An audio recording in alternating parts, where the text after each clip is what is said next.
Hah?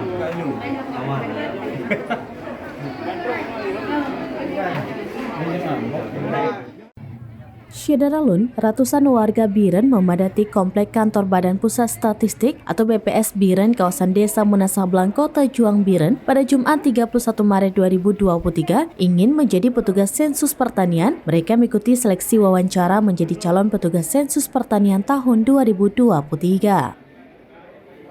Halaman depan dipenuhi ratusan sepeda motor dan ratusan pelamar, di mana pria dan wanita duduk terpisah.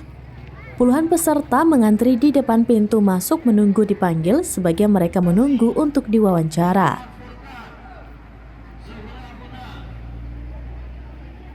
Para pegawai BPS melakukan wawancara dengan calon petugas sensus dengan memanfaatkan seluruh ruangan untuk sesi wawancara. Sebelumnya, calon petugas sensus melakukan pendataan atau absensi di masing-masing ruangan yang sudah diatur.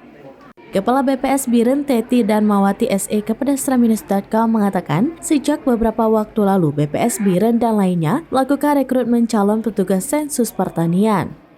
Rekrutmen dimulai pada 15 Maret lalu melalui sistem online, lalu seleksi ujian tulis pada 28 Maret juga melalui online, dan akhirnya sebanyak 790 calon dinyatakan lulus administrasi dan berhak mengikuti tahapan wawancara.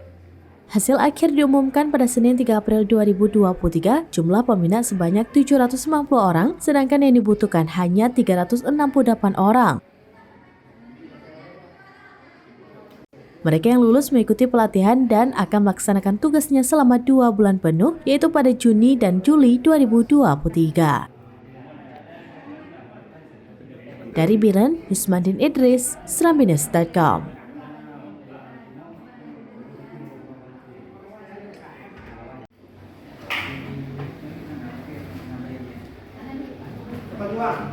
Oke.